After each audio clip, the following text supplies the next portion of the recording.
네, 안녕하세요. 주식은 역시 기릿의 히릿입니다. 안녕하세요, 기린이 분들. 오늘은 기릿이 목이 아파가지고 목소리가 안 나와요. 그래서 이게 코로나인가 목감기인가 아니면 주식이 떨어지면 걸리는 병인가 모르겠지만 어쨌든 목소리가 잘 안 나와서 오늘 제가 진행을 하도록 하겠습니다. 그렇지만 내용은 당연히 기릿이 다 정리를 했고요. 저는 목소리만 그저 읽는다는 거 그렇게 참고하시면 되겠습니다. 히릿이 누구야? 하시는 분들이 있을 것 같은데 저는 기릿과 함께 일을 하는 동료이자 그리고 따상이의 엄마입니다. 그럼 오늘은 금요일이니까 여러분의 소중한 시간을 많이 뺏지 않도록 빠르고 간단하게 진행하도록 하겠습니다. 그럼 함께 보실까요? 렛츠 기릿! 첫 번째 소식입니다. 어제 미국이 난리였습니다. 어제 미국은 하락 마감했는데요. 두 가지의 악재가 있었습니다. 바로 우리가 어제 확인했던 테슬라의 악재, 그리고 파월 아저씨가 똥을 뿌리는 걸 확인할 수 있었습니다. 일단 테슬라는 우리 생각보다 더 많이 하락한 마이너스 9%로 급락을 했으며 시간 외에도 빠지는 모습을 보여줬습니다. 오늘 저녁이 미국 옵션 만기일인데요. 잘 마무리가 되었으면 좋겠네요. 그리고 파월이 어떤 발언을 했는지 봤더니 인플레는 둔화되고 있지만 여전히 높다라고 이야기를 하면서 국채 금리는 또 상승했다고 합니다. 그래서 무려 5.0을 찍고 살짝 내려오는 모습을 보여줬다고 하네요. 당연히 이러한 움직임에 증시는 발작을 했습니다. 나스닥은 마이너스 0.9%로 마감했습니다. 다음 소식입니다. 테슬라가 마이너스 9%가 하락하는 모습을 보였다고 말씀드렸는데요. 테슬라가 이렇게 급락한 이유는 뭘까요? 어닝 쇼크도 쇼크지만 바로 머스크의 입도 문제였다고 합니다. 머스크는 비관적인 실적과 함께 미래는 더 비관적이라는 전망을 꺼냈다고 하는데요. 아시다시피 머스크 하면 바로 자신감이죠. 그런 머스크가 태어나서 처음으로 신중한 모습을 보여주었다 보니 아주 박살이 났다고 합니다. 그리고 사이버 트럭에 대해서도 사이버 트럭으로 우리의 무덤을 파고 있다 라고 말하니 투자자들은 비관적으로 보고 주식을 던졌다고 하네요. 자, 그런데 이 와중에 넷플릭스는 급등했다고 합니다. 실적 서프라이즈 그리고 구독자 증가를 보여준 넷플릭스는 10%가 넘는 상승을 보여줬습니다. 그리고 이 와중에 미국과 영국 등에서 구독료를 인상한다고 밝혔다고 하네요. 지금은 베이직이 9.99달러인데 11.99달러로 무려 20%나 올리는 모습을 보여줬다고 합니다. 그리고 한국이 여기에 빠졌긴 하지만 곧 한국도 구독료를 올릴 것으로 예상이 된다고 하네요. 구독료는 이미 1년 전에 올렸는데 또 올렸냐? 라는 비판을 받을 수는 있지만 그럼에도 서프라이즈와 구독자 증가를 보여준 넷플릭스는 충분히 올릴 만한 경쟁력을 보여준 거 아니겠냐? 라는 생각도 해봅니다.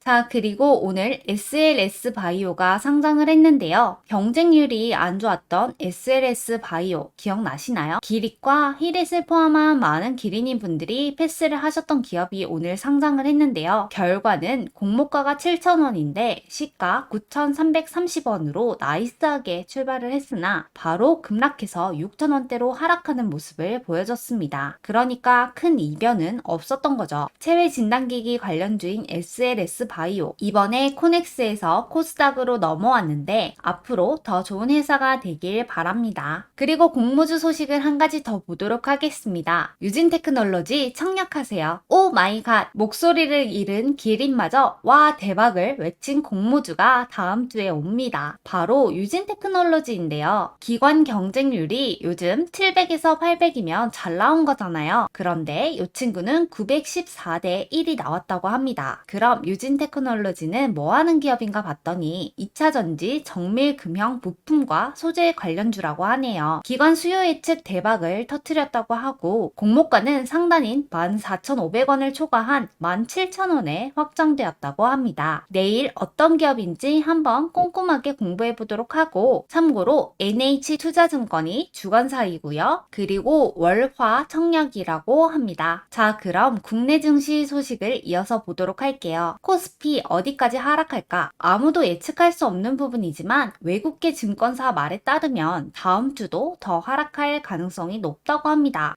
갑자기 마음이 좀 놓이는 건 왜일까요? 모건 스탠리는 한국의 투자 의견을 홀딩으로 한 단계 낮췄으며 시티증권은 코스피 200이 3월 이후 처음으로 200일 평균선 아래로 내려왔다며 올해 상승분을 반납할 것으로 예상했다고 합니다. 그러니까 2300이 깨진다는 거죠. 일단 중요한 이벤트인 FOMC가 11월 1일에 있는데 그 전까지는 불확실성이 나타나지 않을까? 이 와중에 가장 큰 호재는 이스라엘 쪽에서 나와주지 않을까라는 생각을 해봅니다. 전쟁이 꼭 잠잠해졌으면 좋겠네요. 다음 소식입니다. 결국 카카오가 4만 원이 깨졌다고 합니다. 카카오의 주가가 너무해 라는 이야기를 하고 있다고 합니다. 빅테크 주식의 특성상 금리가 오르면 안 좋다 보니까 10년물이 5.0을 찍는 상황에서는 당연히 오를 수가 없겠죠. 이 와중에 카카오는 사법 리스크까지 나오고 있다고 합니다. 어제 카카오의 배재현 투자총괄 대표가 구속되는 모습이 나타나면서 SM 인수전 당시에 하이브를 방해할 목적으로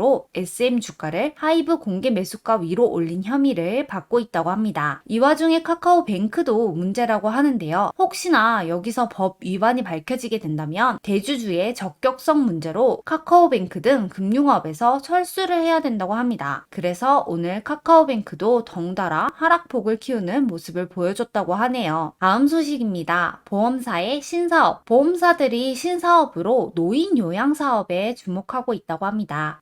저출산 고령화로 가다 보니까 기존에 판매하던 보험 상품의 판매 수익률이 떨어지면서 보험사들은 신사업에서 돌파구를 찾고 있다고 하네요. 그 중에 하나인 KB 라이프 생명은 KB 골든 라이프 케어라는 사업을 운영 중이라고 하는데요. 노인 요양시설과 주 야간 보호시설 그리고 실버타운 등 시니어를 케어하는 인프라를 구축 중이라고 합니다. 참고로 여기 요양시설의 경우에는 월 200만 원에서 300만 원을 낸다고 하는데요. 정원이 125명인데 대기자만 약 3,000명에 이른다고 합니다. 보험사들의 이러한 사업 모델은 해외에서 성공한 사례가 있다고 하는데요. 일본의 보험그룹인 솜포홀딩스가 요양사업에 뛰어들면서 시장 2위 업체로 등극을 했고 핵심 사업으로 자리를 잡았다고 합니다. 그래서 이렇게 보험사들이 노인 요양사업에 진출하고 있다고 합니다. 다음 소식입니다. 11월에는 다양한 할인 행사가 있는데요. 미리 어떤 행사가 있는지 간단하게 살펴볼게요. 11월은 중국 최대의 쇼핑 축제인 광군제와 미국의 블랙 프라이데이가 있죠. 이렇게 11월은 다양한 할인 행사가 있는 달입니다. 그럼 어떤 할인 행사가 있는지 슬쩍 볼까요? 신세계그룹과 지마켓, 옥션은 11월 6일부터 19일까지 빅 스마일 데이를 개최한다고 하고요. 또 11번가는 11월 1일부터 11월 11일까지 11절 행사를 진행한다고 합니다. 티몬과 위메프, 무신사도 블랙 프라이데이에 맞춰서 대규모 할인 행사를 진행한다고 하고요. 특히 롯데와 신세계그룹은 작년 이태원 참사 애도 기간으로 행사를 제대로 진행하지 못했던 만큼 더 크게 이벤트를 진행할 수 있다고 하네요. 롯데는 11월 2일부터 12일까지 통합 행사를, 그리고 신세계는 13일부터 19일까지 쓱데이를 연다고 합니다. 필요하신 물품이 있다면 조금 더 기다렸다가 11월 달에 구매하는 것도 한 가지 방법이겠네요. 다음 소식입니다. 오픈AI가 LG엔솔보다 비싸다고 하네요. 챗 GPT를 만든 오픈AI의 기업 가치가 860억 달러, 한화로 약 116조의 평가를 받았다고 합니다. 연초에 마이크로소프트로부터 투자를 유치할 때까지만 해도 290억 달러의 가치로 산정이 되었었는데 벌써 3배나 오른 거죠. 참고로 LG엔솔의 시총이 103조 정도인데요. 그거보다 더 비싸네요. 그래서 이렇게 비싸다 보니까 전 세계 비상장 기업 가운데 스페이스X 그리고 틱톡의 모회사인 바이트댄스 다음으로 비싸다고 합니다. 한편 오픈AI의 샘 올트먼 CEO는 올해 매출이 작년에 45배에 이를 것이라고 말했다고 합니다.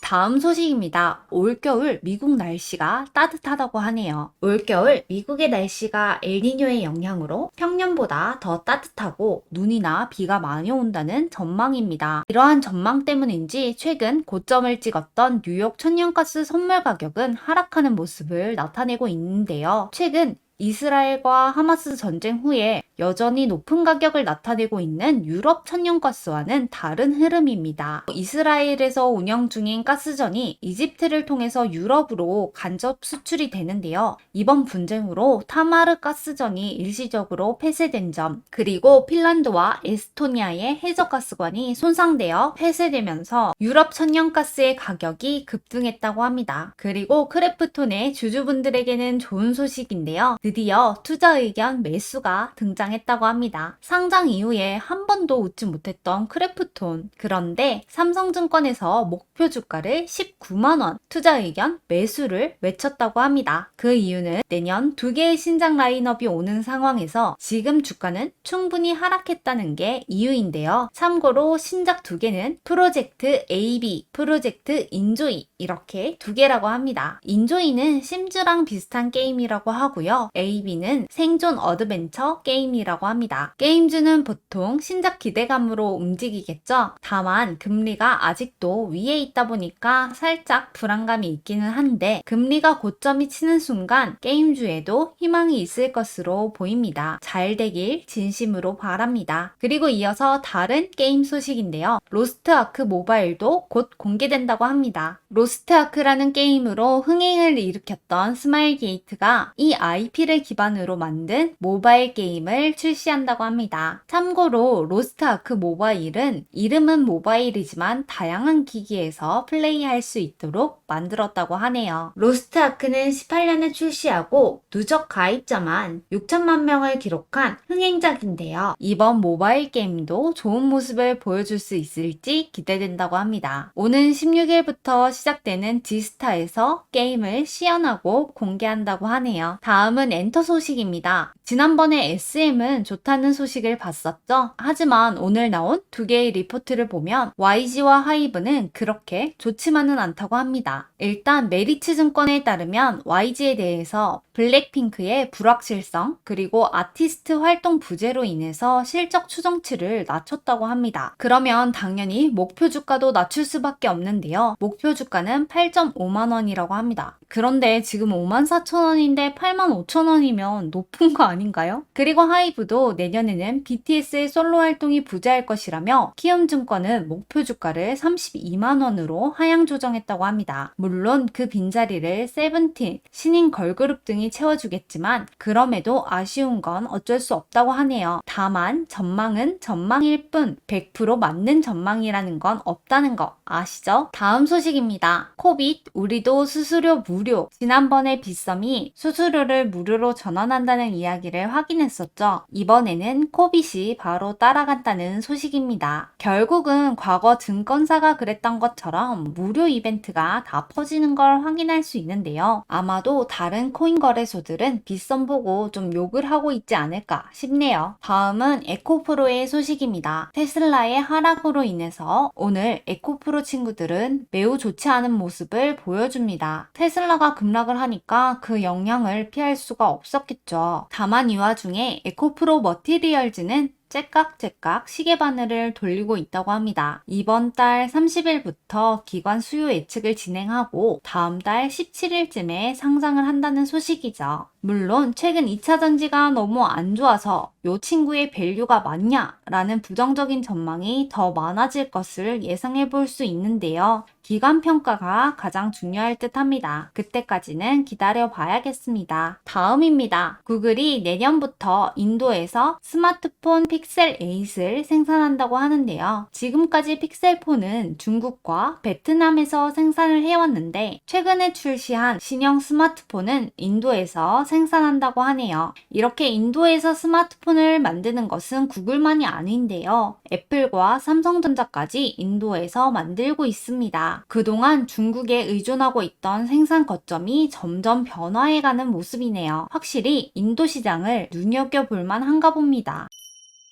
다음 소식입니다. 삼성전자가 차량용 반도체의 진심이라고 하네요. 앞으로 다가올 미래를 상상하면 자율주행차는 빠질 수가 없겠죠. 그래서일까요? 삼성전자가 차량용 반도체의 진심이라고 합니다. 독일의 미넨에서 개최되었던 2023 삼성 파운드리 포럼의 주요 주제는 차량용 파운드리 솔루션이었다고 합니다. 특히 최근 완성차 업체들이 소프트웨어 제어 차량 전환에 집중을 하면서 내연 차 한 대에 탑재되는 반도체 칩이 어마어마하게 늘어났다고 하는데요. 참고로 자율주행 기능이 있는 스마트카의 경우에는 반도체 칩이 3,000개나 필요하다고 합니다. 이러한 성장에 발맞춰서 삼성전자는 2나노 전장 솔루션을 26년까지 완료하고 27년까지 5나노 EMRAM을 개발해 포트폴리오를 확대할 계획이라고 하네요. 마지막 소식입니다. 현대차가 오는 24일부터 현대 제네시스 인증 중고차 판매를 실시한다고 합니다. 판매 대상 차량은 신차급 중고차로 5년 동안 10만 킬로 이내의 무사고 자사 차량만 판매한다고 하는데요. 이러한 차량들은 센터에 입고되어서 품질 인증 과정을 거쳐서 상품화된다고 합니다. 참고로 품질 인증을 위해서 검사되는 부분만 270개가 넘는다고 합니다. 그럼 우리는 차를 어떻게 구매할까요? 고객은 어플과 사이트를 통해서 견적과 계약, 결제, 배송 등 과정을 진행할 수 있으며 현대차를 통해서 신차를 구입하셨다면 내차 팔기도 가능하다고 합니다. 그리고 인증 중고차를 구매한다면 신차를 구매했을 때처럼 무상 보증 기간도 제공받을 수 있다고 하네요. 자, 이렇게 오늘 부족하지만 저 히릭과 함께 경제 소식들을 살펴봤는데요. 끝까지 들어주셔서 정말 감사합니다. 기릿의 목 컨디션이 좋아지도록 노력해서 얼른 여러분들을 만나볼 수 있도록 할게요. 오늘도 시청해주셔서 정말 감사합니다. 지금까지 히릿이었습니다. 빠이요.